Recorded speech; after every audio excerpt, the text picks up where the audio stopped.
Bonjour et bienvenue dans ce nouveau podcast. J'espère que vous allez bien et que vous êtes remplis d'une belle énergie positive. Dans mon dernier podcast, je vous ai parlé de l'intuition. Je vous ai expliqué l'importance de la développer au quotidien. Aujourd'hui, j'aimerais vous en dire un peu plus sur la façon de la cultiver, sur les exercices que vous pouvez mettre en place afin que votre sixième sens vous accompagne au mieux dans vos projets et dans votre vie. J'imagine que vous avez déjà entendu parler d'intelligence émotionnelle. C'est un sujet qui revient souvent ces derniers temps, notamment grâce aux neurosciences qui ont fait d'énormes progrès dans ce domaine et qui ont mis en lumière que prendre en compte ses émotions était quand même quelque chose d'extrêmement important, voire de capital, pour pouvoir mener une vie harmonieuse et équilibrée. Donc ce n'est plus un mystère, c'est quelque chose que l'on sait désormais, que la gestion des émotions est en fait la clé du bonheur. Et pourquoi je vous parle des émotions ? Parce que elles sont aussi liées à l'intuition. C'est quelque chose que l'on devrait cultiver et développer dès la toute petite enfance. C'est quelque chose que l'on devrait pouvoir apprendre à nos enfants, à l'école et à la maison. L'intuition, en fait, c'est une forme d'intelligence et tout le monde en est doté. Elle est juste plus ou moins développée selon les individus. On est dans une culture de la rationalité et c'est vrai que, et c'est dommage, on n'a pas appris à gérer nos émotions, à écouter notre corps, à écouter nos ressentis, alors que c'est quelque chose qui est inné et qui, si on le travaille, nous permet d'accéder à plus d'informations. Il existe des techniques concrètes pour développer ce fameux sixième sens et c'est justement ce que nous allons voir aujourd'hui dans ce podcast.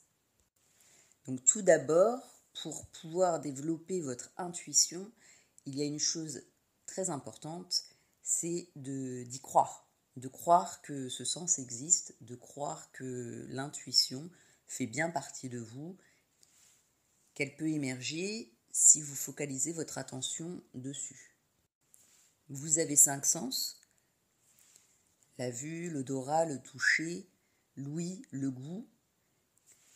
Et au même titre que ces 5 sens, l'intuition fait partie de vos sens et fait partie de vous. C'est un sens bien réel. Pour capter les messages que votre intuition vous transmet, vous devez y croire. Parce que si vous n'y croyez pas, ou si vous doutez trop, vous ne pourrez pas recevoir les informations.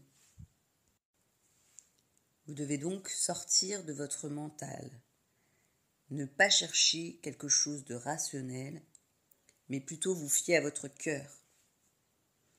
Il faut accepter qu'il existe des choses que l'on ne peut pas expliquer.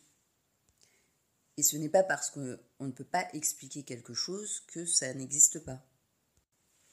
D'ailleurs, vous pouvez constater que dans le travail des sciences, c'est un peu ça. C'est expliquer l'inexplicable.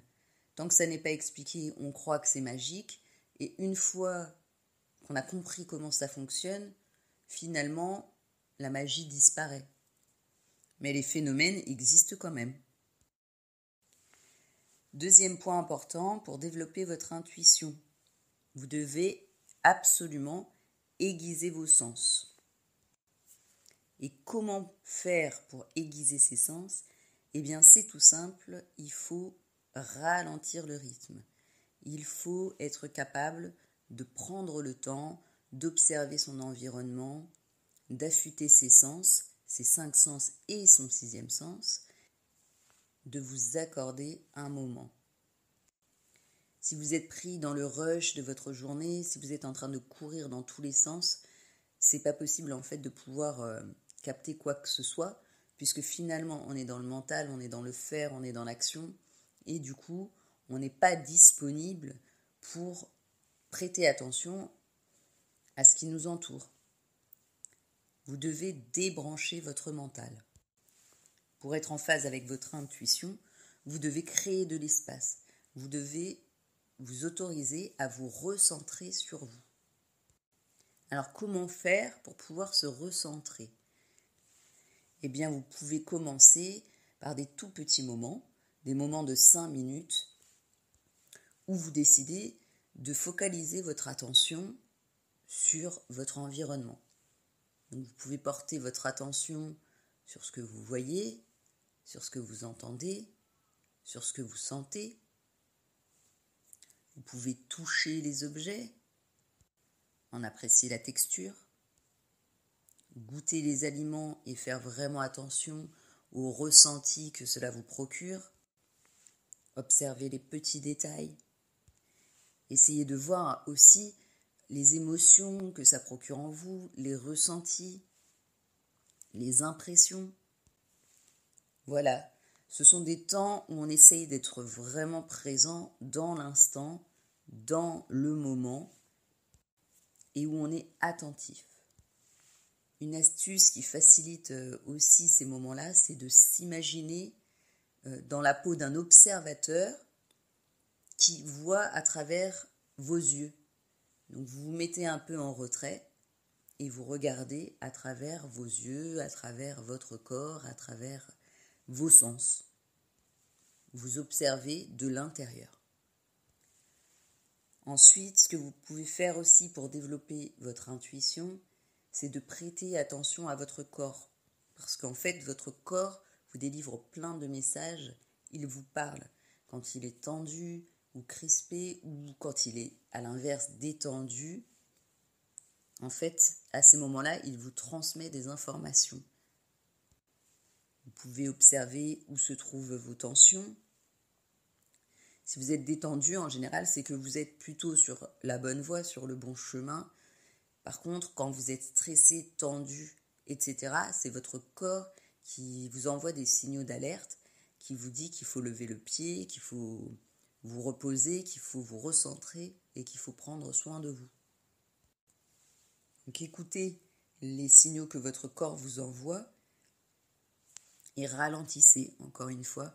C'est vraiment la clé, il faut apprendre à ralentir. Troisième point important dans le développement de l'intuition, c'est le mental.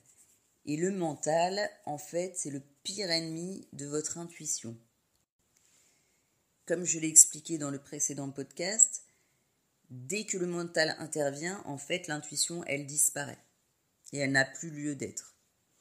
Donc, il faut vraiment apprendre à faire confiance à vos ressentis, à votre intuition, en laissant de côté le mental, en ne cherchant pas la rationalité ou la logique, puisque l'intuition, elle communique avec vous par des biais qui sont complètement illogiques, qui peuvent ne pas faire sens pour vous sur le moment, et donc il faut juste lui faire confiance.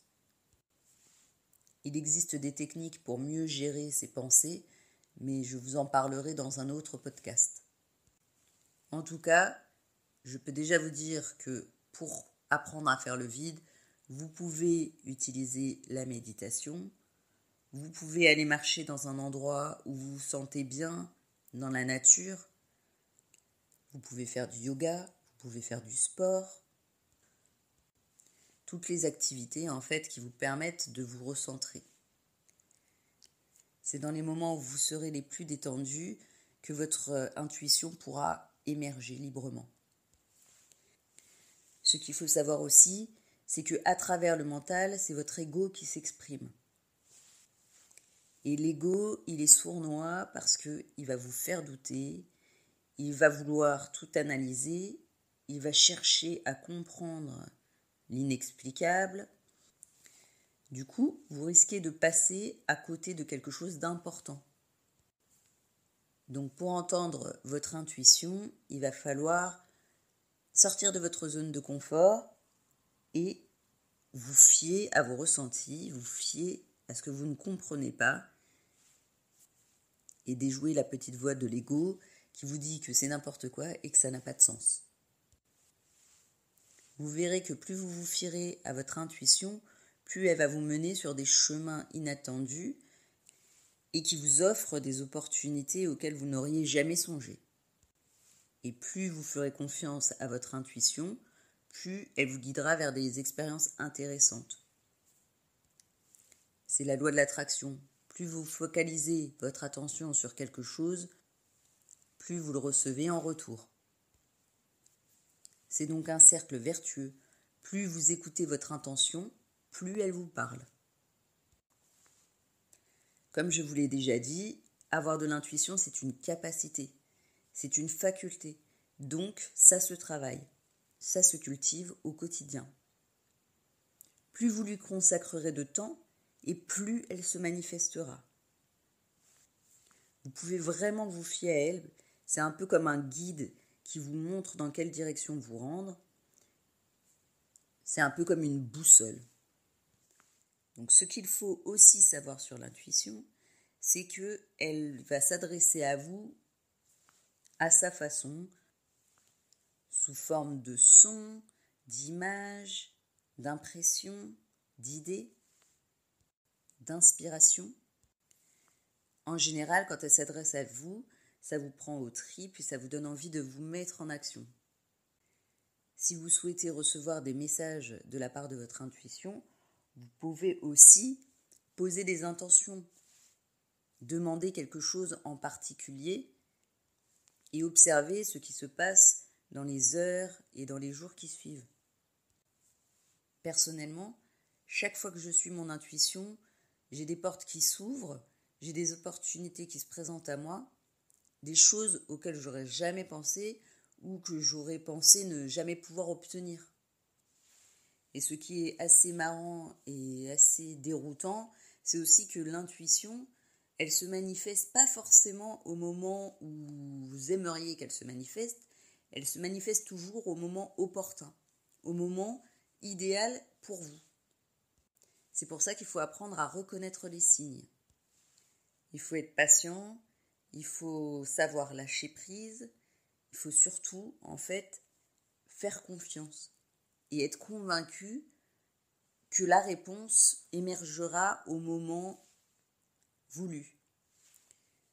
En tout cas, n'hésitez pas à interroger votre intuition chaque fois que vous avez un choix à faire ou chaque fois que vous avez des doutes sur un chemin à prendre ou un autre. L'intuition, elle se manifeste aussi beaucoup dans nos rêves. Je pense qu'elle aime particulièrement transmettre des messages par ce biais. Donc c'est important aussi de faire attention à ces rêves, de pouvoir prendre note de vos rêves et d'essayer de voir si vous percevez quelque chose en relisant vos rêves. C'est pas toujours évident parce que parfois elle communique de façon très symbolique. Une autre pratique qui aide pas mal à se connecter à l'intuition, c'est l'écriture automatique. Donc vous prenez un carnet, un stylo et puis vous vous mettez à écrire tout ce qui vous passe par la tête. Et ensuite, quand vous relisez, vous essayez de voir s'il n'y a pas un message. En général, c'est quelque chose qui saute aux yeux ou qui nous paraît étrange. C'est quelque chose qui nous intrigue. Et plus quelque chose vous intrigue, plus vous devez y prêter attention parce que c'est sûrement votre intuition qui vous parle. Enfin, la dernière chose, ce sont les coïncidences.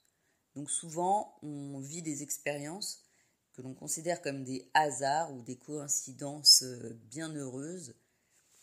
Mais en général, les coïncidences ne sont pas vraiment des coïncidences. En général, il n'y a pas de hasard. En général, les choses arrivent pour une bonne raison. Vous avez déjà sans doute vécu des synchronicités troublantes et vous verrez que plus vous développerez votre intuition, plus des synchronicités étranges vont émerger. Prêtez-y attention parce qu'elles vous montrent quelque chose ou elles vous montrent une direction. Voilà, vous avez désormais des clés pour développer votre intuition, alors c'est à vous de jouer. Ce podcast est désormais terminé. Je vous dis à bientôt Et n'oubliez pas, tout commence par un rêve.